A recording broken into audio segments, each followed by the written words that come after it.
welcome back to my channel. How you guys are doing today? Hope you guys are doing okay.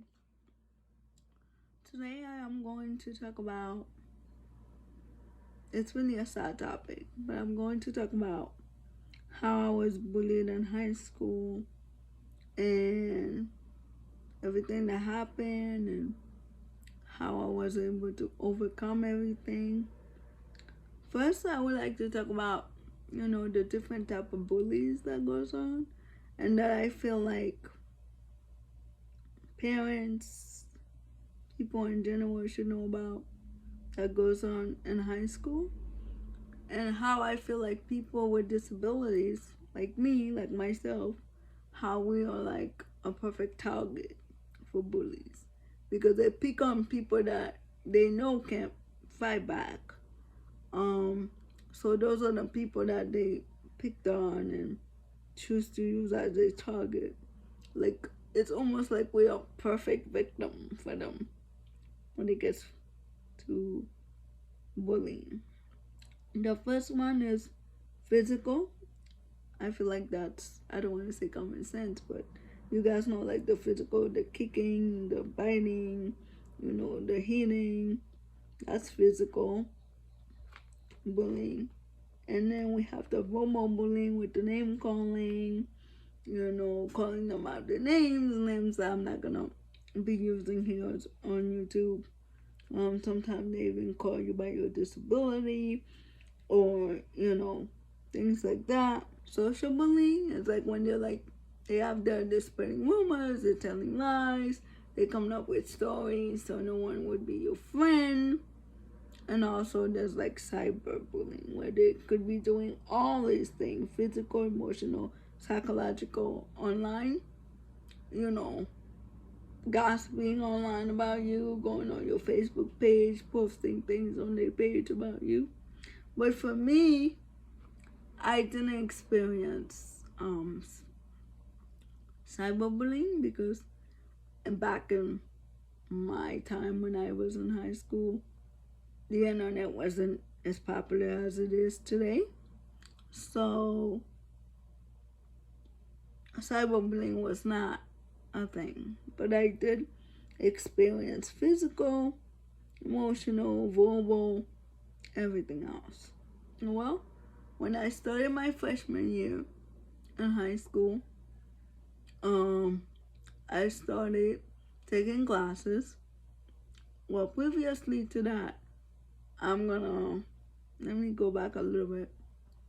When I was in middle school, I wasn't like in regular, I don't want to say regular, but I wasn't like special ed. And then I was doing really well, so my teacher decided to do what they call mainstream me.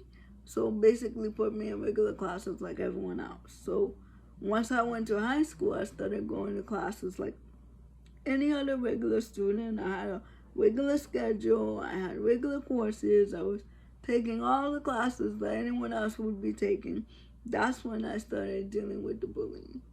I remember it started slow, as if I would go to class and everyone would be staring at me and giggling and whispering and saying things like, oh, she's slow, she's dumb, she doesn't know. And then it would gradually get to, like, I would show up to class and people would be like, oh, this is not the class for the retard. Like, you retarded, you don't know anything, what are you doing here? Or like if the teacher would call on someone or they would call on me, I would try to speak and they would pick up on my speech pattern, and that would become like a whole thing, and they would be laughing, and then it would be, I'm sorry you guys, I'm trying to get through this, and even if it looks like I'm laughing on this video, I'm not laughing. It's just my way of getting through the video. So people, they would like make comments and about how stupid they thought I was, and I was retarded, and the way I would read, like they would find little things to say. And the thing is, though, you guys, I feel like with high school, with me, with the bully, the teachers, though, even if you would be like, I feel like society back then, I feel like bullying would be like a part of life. I don't want to say, but they're like, yeah, they're just kids. Kids are being kids, you know. That's how I felt like they took it. And also, I never really reported to the teachers. Just because they always would be doing it when the teacher's not looking or stepped out or focusing on something else. And also, I feel like the teachers would not take me seriously. Like, it would not be taken seriously. They would not do anything about it. It would just be like, okay, you know, so and so, stop doing that. No, don't do that. That's not good. And I feel like that's all they would do. They would not go beyond, like, stop laughing at her, stop doing that. I feel like they don't do enough. And I feel like I couldn't trust them. Like they didn't provide an environment for me to come to them and tell them what was happening to me. So I kept it all bottled up inside. I didn't even tell my mom, my family at home either, that I was being bullied in school, because I felt like my mom had enough. As a single parent, I feel like my mom, even though she had someone living with her, I still feel like she was a single mom. So I didn't want to bother her with my problem, what was going on in school and everything. I feel like my job as a child was to be a good student, the less that my mom had to worry about. So in the beginning, I didn't tell my mom, but eventually I did tell my mom. And even when I did tell her, I didn't tell her the extent to it. And then he escalated, the bullying, the name calling, all of that stuff escalated to them spreading rumors about, like, oh, I was desperate, boys in the school was touching me. I was called the S word, I don't want to stay here.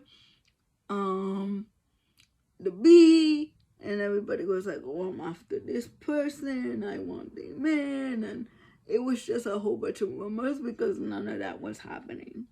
I wasn't even aware of it until one of my math teachers brought it up to me, like, oh, Alcana, I heard all these boys are saying they're doing these and that things to you, and I'm like, I never done any of those things.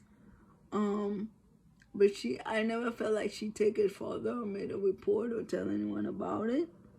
And then until one day, about what I'm about to tell you guys, when it really escalated to, I was in a class with one of the students.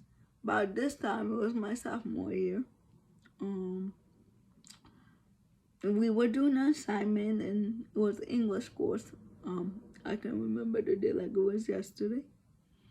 And one of the students asked me, they said, Alcana, let me copy of your paper. And I was like, no, I don't want you to copy the work because we all did our work. And I'm not going to just let you copy my work. So he grabbed the paper from me. I tried to grab it back. I saw that he was going to waste his hand and just left me. So I kind of sort of did my head like this. And the next thing I know, he grabbed a ruler that we had and he hit me in the face with it. By this time, I was frozen because I was like, I couldn't believe that this was happening to me. And this kid was pretty tall. And I'm someone in which I'm a very small statured person. By then, the substitute teacher got a call for help. The security came, got him out of the classroom. And then the students that were there, there was a couple of them who spoke up, and they actually went home and told their parents about it. I didn't know that till later. And the parents did contact the school and say what their child had witnessed, and they weren't happy. When all of that happened, I pretty much just shut down. I got home. I got really sick. I told my mom, can I stay home? I didn't go to school the next day. My mom didn't know about this until the next day, when the school contacted her to let her know that they had to write an incident report, and obviously my English teacher got a hold of it. She wrote a report. She had the police came in. The whole thing got juvenile court, you guys. It was a big mess. He got expelled from the school, from what I knew. As far as juvenile court was concerned, as long as for me, I really didn't want to be dragging myself to court, going to court, telling people all my business or whatever happened. I didn't want to get blamed. So basically, if he was out the school, he was no longer gonna be around me. Basically, the case was dropped. So for efficient evidence, didn't have enough evidence. I really didn't want to go to court and keep testifying of the torture, these things that these people were saying to me.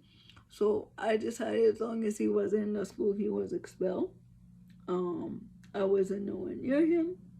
That was fine with me. So that's the story about how I was bullied in high school. And one thing I would like to say is, teachers out there, if you guys see something, not just teachers, if you guys see something, report it, recognize it, respond to it. Don't just see it and think kids are kids, because kids could be very cruel. And then even after this happened to me, that's when I started to go to therapy, counseling at the school. I started writing my feelings in a journal. That's one of the things that I did do. I started listening to the music. And even today, with all the therapy and everything, that happened to me, it's still, I think about it still hurts, because all I wanted was to just go to school and learn and make friends. Not to be, every morning I was going to school, I feel like I was going to a battleground to fight, pretty much. Mentally, I feel like I was exhausted. It was a lot, you guys. Well, that's how I was bullied in high school. I hope you guys enjoyed the video. I'm sure you won't enjoy it, but don't forget to like, subscribe, leave your comment down below. I hope you guys are having a great day. Thank you for watching.